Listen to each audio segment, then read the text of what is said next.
Turabashimira abakomeje gukurikira Venom Morning TV kandi dukomeje kubashishikariza gukomeza gukurikira ibiganiro byacu. Akavidewo kagiye kutwereka uburyo intwari yacu yatabaye n'uburyo yishwe na Adoyi mu gihe cy'urugamba rwo kubohora igihugu cy'u Rwanda. Mukomeze mukurikire. Hano turi ni aho Adoyi yari ahagaze ajya kurasa nyine, bareba kari hagati kari hejuru y'umusozi kariya gatoya, n'ubu ngubu nuko cyakuze cyane, ubundi kari gato cyane niho twari dutungutse.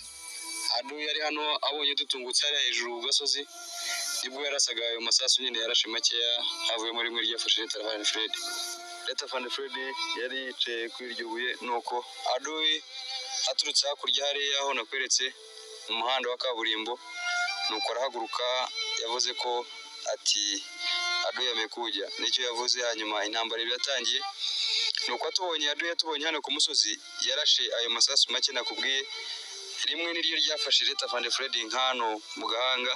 Nuko amaje kuraswa twabonye ko yavuze ko ati Adoyi amenipiga, noneho tubona acitse intege aricara hasi, turamufata twagerageje kumubaza icyo abaye ariko ntiyashoboye kuvuga irindi jambo.